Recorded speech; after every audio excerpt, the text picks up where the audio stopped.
Well, our thanks as always to Home Street Bank for their support of this podcast. If you're looking for a bank that has it all, great people, great service, great rates, this is the place for you. This is my lender of choice. It should be yours as well. Go to homestreetbank.com. It's your one-stop shop for all your banking needs, both business and personal. That's homestreetbank.com. Is social selling really a thing? Or does it just take social networking to social not working? Let's get into that on today's episode of The Buyer's Mind. Welcome to The Buyer's Mind, where we take a closer look deep inside your customer's decision-making mechanism to reverse engineer the perfect sales presentation. Now, please welcome your host, Jeff Shore. Well, welcome everyone once again to The Buyer's Mind, where we learn just how our customers make decisions. The idea is that if we understand our customer well enough, we can reverse engineer our sales presentation, and that's really what we want to do. I'm Jeff Shore, joined by Paul Murphy, our show producer. What do you think, Murph? Can you actually sell stuff on Facebook and LinkedIn and Twitter?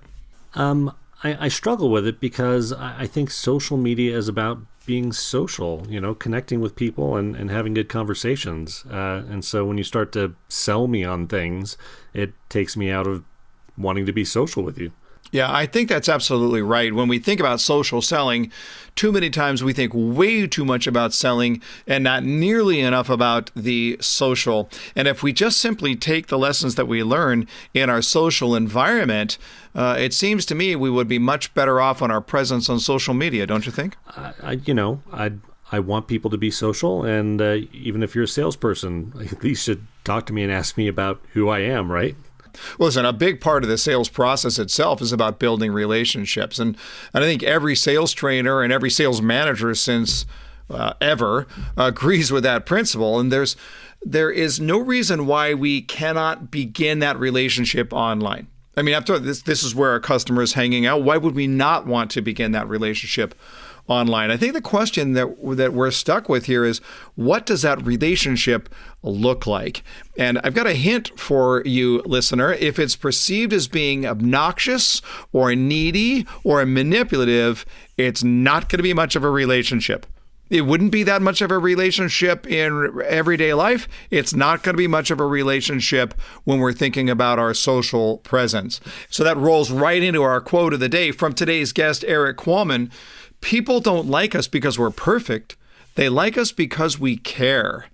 And that's just an excellent mindset to take to your online endeavors. So often we're trying to think of what's the perfect post? What's the perfect way to be able to drop this bomb on LinkedIn or throw this out there on Facebook? People don't like us because we're perfect. They like us because we care. If you're going to use social media as a part of your sales process, what are your motives when you are posting? Is it a give motive or is it a take motive? Do you go in to serve or do you go in to be served? I mean, really, whose interests are you supporting? People like us because we care. So here's the tip of the day, and it comes in the form of a quick assignment.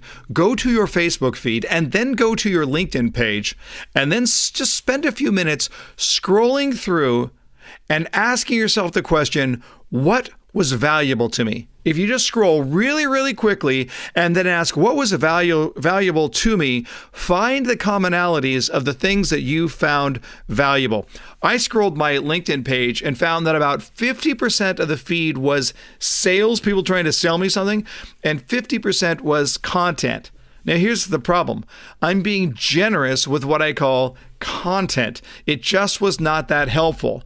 But when I was looking at the 50% that was sales, I was looking and I was going, holy cow, how could we possibly stand out if half of my feed is somebody trying to sell me something?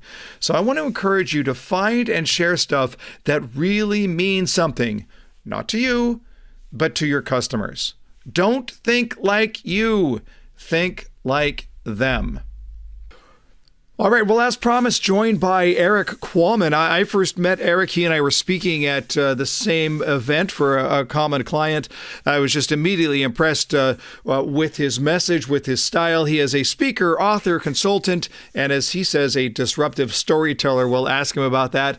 The author of several books, including Digital Leader, What Happens in Vegas Stays on YouTube, How to Sell on LinkedIn, and Socialnomics. He's spoken in 49 countries. He's the city professor at both Harvard and MIT edX labs, and the producer of disruptive videos for Disney, Chase, Cartier, a number of others. Welcome to the Buyer's Mind, Erik Qualman. Thanks, Jeff. It's great to reconnect and meet all of your listeners. Absolutely. So let's start this way, because that introduction was kind of all over the place. Let's simplify this. You're at a cocktail party. Someone asks, "What do you do for a living?" How do you give it to them in just a few seconds?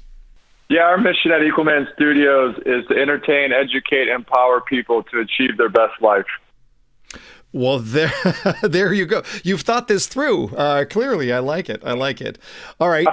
So let me ask it in a slightly different way.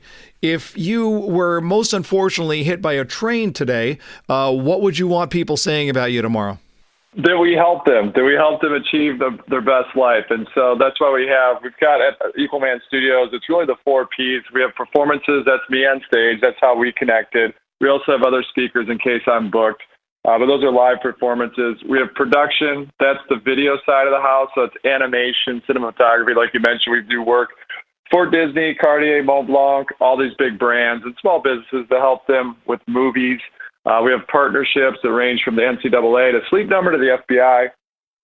And then we also, at the fun part is publications, that's their books, and also we own properties like Socialnomics. But all of those are designed to actually help you achieve your best life. And so that's why we're excited. We've empowered 25 million people this decade. And our Moonshot audacious goal is to be remembered like Walt Disney, that we actually have a positive influence on people's lives and on the world. So we want to get to 1 billion by 15 years from now, reaching 1 billion people. Just absolutely love it. And was that difficult for you the first time you had to say that we want to reach 1 billion people? It's one thing to think that, but it's one thing you dream it up in your mind. But a moonshot is really something that should be way, way out there. But then it's really scary to make a public proclamation, right? Yeah, I think that's one of the things we've learned through our research is we call them laughable goals. Mm-hmm. And then as the New Year's approaches or whatever you're setting your own goals, you got to remember that if you write it down, you're more likely to achieve it. You're 42% more likely to achieve it. If you share it with someone, then you're 65% more likely to achieve it. And if you make commitments and appointments with the person you share it with, you're 95% more likely to achieve it. So we want to kind of drink our own champagne and make sure we take advantage of this research to understand, okay, we've got to put it out there. It's going to make us feel uncomfortable. People are going to laugh, but it's really those that aren't laughing, they're going to help us get to that goal. Sure. Yeah, absolutely. Your body of work largely deals with how we are perceived, how organizations are perceived, how individuals are perceived. First of all, do you agree with that statement? Yeah, it's all encapsulated within digital leadership. So it's really about understanding that in the Jetsons era, it's those that act like the Flintstones and the Jetsons that win. I've been fortunate to be in the tech space for 25 years, but I really understand, and the reason I love tools like mobile, social, and digital, it's really about that human connection, those human relationships. So our whole purview when we think about leadership in the digital age is understanding that combination of the offline and the online. Mm-hmm. Perception is really a quirky thing based on one's motive. Is it more, this is how I want to be perceived, whether I'm an organization or an individual, or is it more, this is how other people want to perceive me? My sense is that a lot of people are very much tied up in how they want to be perceived, but not necessarily spending a lot of time thinking, how do others want to perceive them? Yeah, that's a good question. I think it's just you got to play the long game, is that you don't just go where the wind blows on what you want to be. You got to put your stake in the sand, and then it takes blood, sweat, and tears, and over time, people start to recognize you for what you want to be, and more importantly, the impact that you have rather than the perception. What's the impact you're going to have, and then that'll formulate the perception. Long term, in the short term, it might be, oh, this is what this person does, but then over the long haul, they'll start to understand, okay, this is what this person or this organization does. Do you consider yourself to be edgy? I would say compared to the masses, for sure. Pioneers get pushback, so I like to live in discomfort.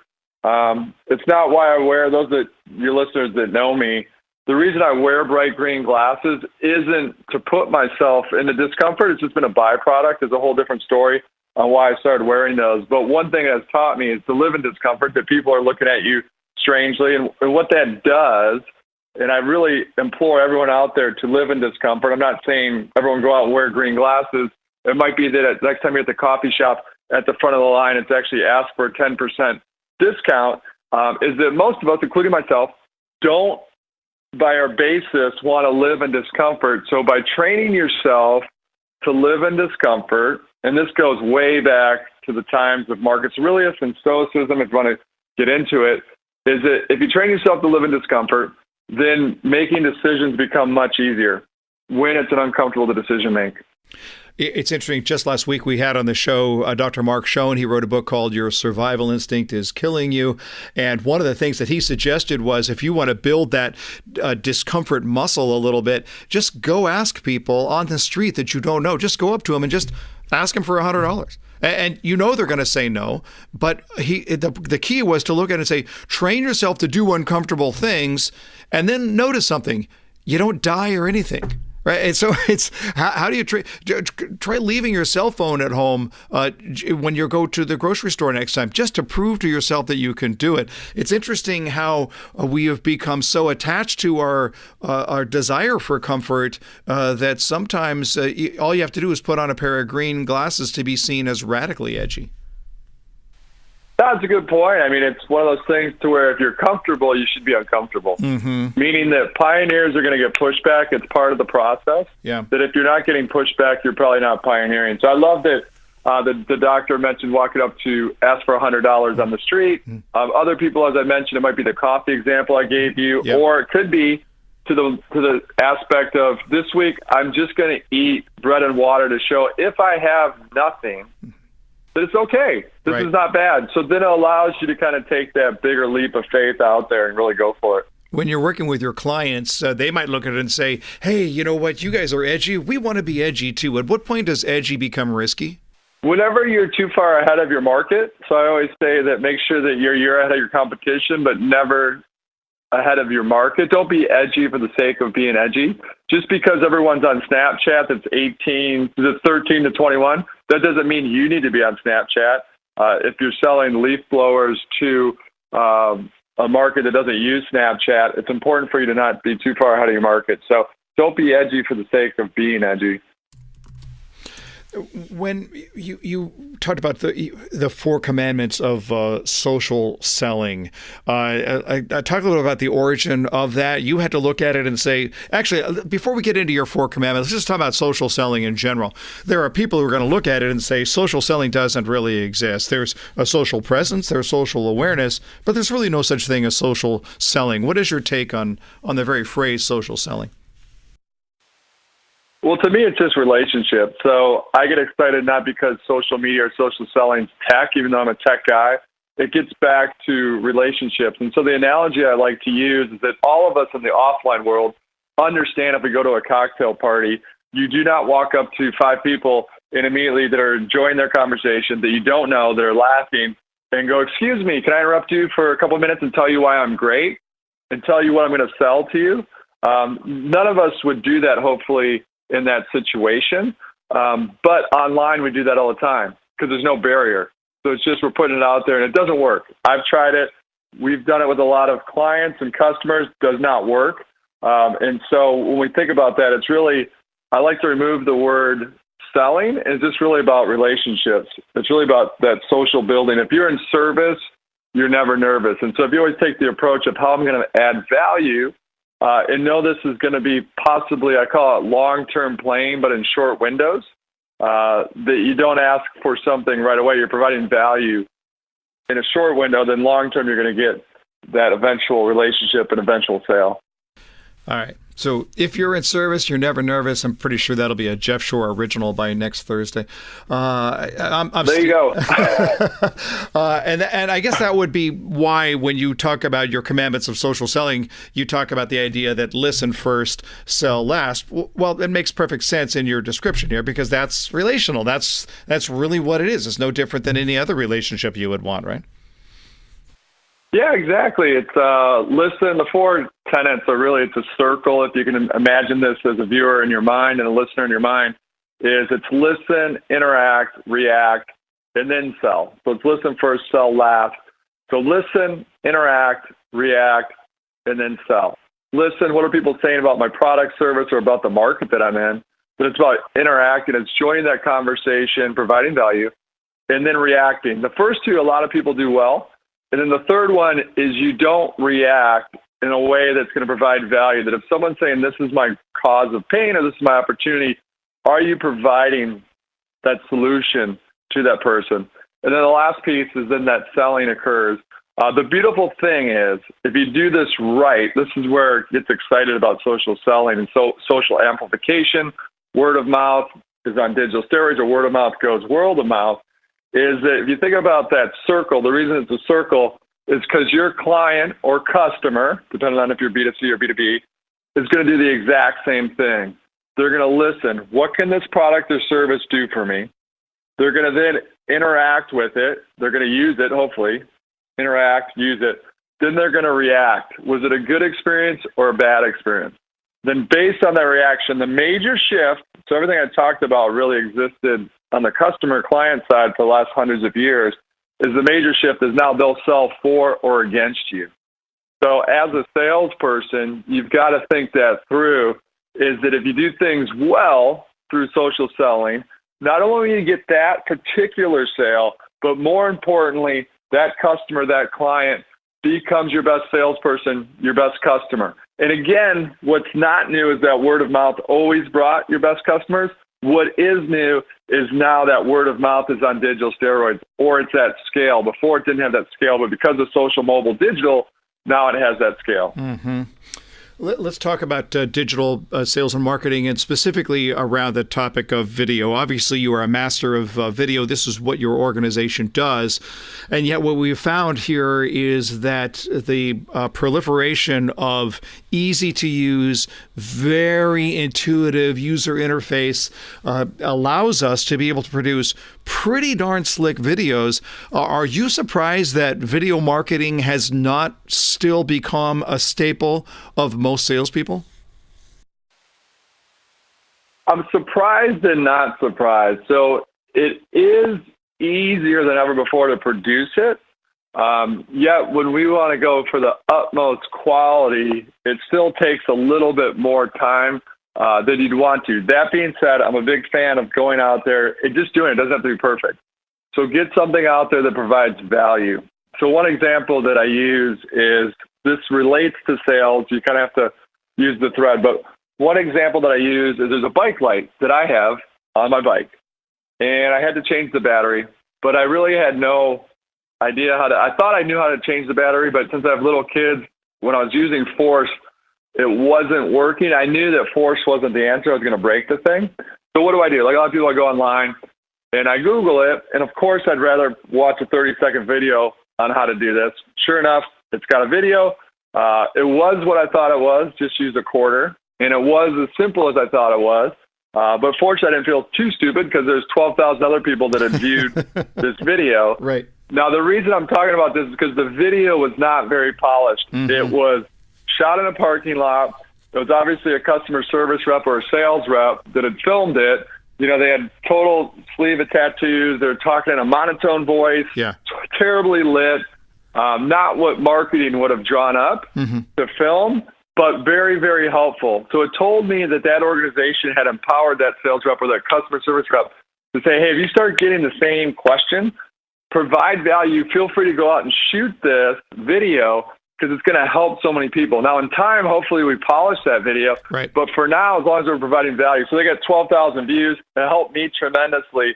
So I'm a big fan of kind of getting out there and understanding that by the year 2021, 81% of all the consumption on our mobile device will be video. Mm-hmm. See, I'm torn on this because I do think that we're in that day and age where you still can, even if you're a salesperson and you've got one prospect that you're talking to, you have one client over here, one buyer over there, and you still can't just pick up your iPhone and put it on video and record a personalized message. And yeah, it's a little bumpy and shaky, and the lighting may not be perfect, but it's personalized, it's fast. And I think your customer is going to give you a little break for it being a little bit raw. But on the other hand, I just received a video from a salesperson. He's selling homes in Indianapolis, and he's got this customer who is on the fence between his community and another competitor's community just down the street. This guy has a drone that he flew over his community. He's got background music behind it, and it is a 3-minute personalized visit to one customer. And I'm looking at it, it just scared the crap out of me because I'm looking at it, I'm going, everybody else is going to get blown away by this guy. He's still something of a pioneer because other people aren't doing it, but the bar is getting raised so quickly by other people that if we choose to put our head in the sand, we're going to get left far behind on this. No, I love that we're living in it as well. Obviously, I get booked to speak on stage, and sometimes that booking might come down to, do we have Simon Sinek, do we have Brene Brown, or do we have Erik? Yeah. And so we've got to make the decision sometimes, okay, let's just send the decision maker there a 30-second video. And so that's when we'll get out our crew to actually send a polished video. Mm-hmm. So it is moving fast. Sure. And it might be just a 30-second polished video about why I love the company and why it would be a good fit for their audience. Mm-hmm. So sometimes you have to make that hard decision. Sure. Yep.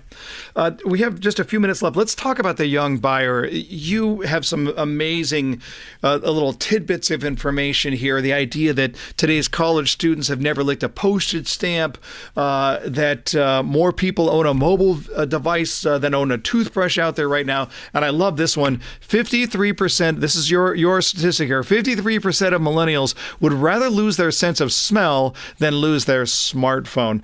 Are you worried that today's Gen X or even baby boomer sellers are just becoming massively disconnected from the realities of the younger buyer? I do, and I'm going through that process right now, and I'm not necessarily a young buyer per se, but I've been buying my cars online since the late 90s. And so to see that process not evolve in 20-plus years, 25-plus years is shocking to me. Mm-hmm. And so I go to the site, I fill out the form, I know which vehicle I want. All I need is pricing. And so what do I get? I get into the system, and I reach out to 4 dealers. I won't bore you with all the nuances. But all I want is I want the least pricing for this particular vehicle. I spec it out for them. And what do I get? I get a phone call or a text, which is fine, but it's like, hey, I need you to come in. Mm-hmm. I want you to come in. I'm like, I don't want to come in. Mm-hmm. I know what I want. Just if you can win this sale, just give me your best offer. It's that easy. It's the easiest sale you're ever going to get. But instead, it's that old school mentality. Let's get this person in, and then we'll talk them into what we want them to buy. Sure. And so it's just fascinating to me to see that some things like that haven't evolved, whereas other stuff, I've been buying on Amazon since 98 for Christmas and the holidays. Now we see that tipping point that the person in the middle of rural Missouri and rural Michigan and rural Alaska is now finally starting to buy on Amazon Prime. And so sometimes you see these massive tipping points. The change is slow until it's super fast. Mm-hmm. And so on Amazon, we can see that this year. I can't even imagine what their revenue numbers are going to look like. Buy their stock. Because I can't imagine what this year the revenue numbers are going to look like when they come reporting out in a couple weeks. Mm-hmm. Yeah, absolutely. Yeah. You on your website, you sell a shirt with the logo Be Flotsam. Explain. So to be flotsam is just taking liberty with the English language. Is that people don't love us because we're perfect. Mm-hmm. They love us because we care. Mm-hmm. And so when we make a mistake, are we failing fast? Are we failing forward? Are we failing better? Are we being flotsam? So it's just with the good folks at FedEx and Memphis, and their data shows that if they have an issue with the customer and they take the time to resolve that issue with the customer, that customer is 3 times more likely to repeat as someone that never had an issue in the first place. Think about that. Someone that had an issue that they resolved is more likely to repeat as a customer. So that's what being flotsam is all about. Right. And in a world, when we think about one of my books, What Happens in Vegas Stays on YouTube, in a world where reputation and integrity are now one and the same thing, that the light is going to be shown on everything, that the truth will eventually come out, it's really just about going, look, we made a mistake, here's what we're going to do to solve it, and then follow through and solve it. And the beautiful thing is, if you just have average customer service today, there's a lot of things that have been progressed, like the video, you're thinking about, does it have to be polished? And some stuff's progressed so much. But if you literally just have average customer service today, that's almost exceptional. You're going to stand out by just being somewhat average on customer service. And imagine if you were good or great at customer service, then you exponentially are better than others out there because you're not sending people into a phone tree. Right. You're actually caring that you're being as flotsam as possible when you do make a mistake. Love it. Love it. Very last question. It's decades from now, and your children are going to be talking to somebody else, and they're going to say, my dad always used to say, what did their dad always used to say? If you can dream it, you can do it. It's an old Walt Disney quote, but it's really, if you can dream it, you can do it. And there's an old Henry Ford quote, too, is, if you think you're going to fail or you're going to succeed, you're right. Whether you think you're going to fail or whether you think you're going to succeed, you're right. Love it. Love it. Words of wisdom from Erik Qualman. You can find him at Qualman is the easiest way to be able to figure it out. Qualman.com. We'll put that in the show notes. While you're there, you can shop for his books. If you have a conference coming up, you're looking for an incredibly dynamic speaker. I can attest to that firsthand. I've seen it from the stage. He is completely unique and absolutely captivating. But follow him. He's just a really, really good guy. Erik Qualman, thanks for being on The Buyer's Mind. Thank you. It's an honor. I look forward to connecting with everyone out there. So, hey, Jeff, that was a pretty inspiring interview. I really liked Erik and what he had to say. I really liked the way he talked about social selling and the fact that, we need to offer something to our constituents which is useful to them. And you've talked about that as well. What was the big concept for you? Yeah, I have to tell you, Erik is so inspiring, and I want to talk about his big goal, the goal that he has stated to reach 1 billion people. Look, that's amazing. It's also gutsy and a little scary when you think about it. And here's my question to you, and it's to me too. How willing are you to put yourself out there? I mean, what is your moonshot idea, and are you gutsy enough to share it? Look, maybe Erik eventually reaches 1 billion people, and maybe he doesn't. But the chances that he will do that significantly increase when he first sets the goal, then writes it down, and then shares it with others. So what about you? What do you believe in strongly enough to pronounce? In a profound way, with a bold prediction, this is how I am going to change the world. What does that look like for you? Well, if you're enjoying The Buyer's Mind, we really appreciate it if you subscribe to the podcast. It would mean so much to us. And if you love it, leave a review. Thank you so much. That's a wrap on The Buyer's Mind for today. Hope you enjoyed it. You can find everything you need at jeffshore.com. But until next time, my friends, go out there and change someone's world.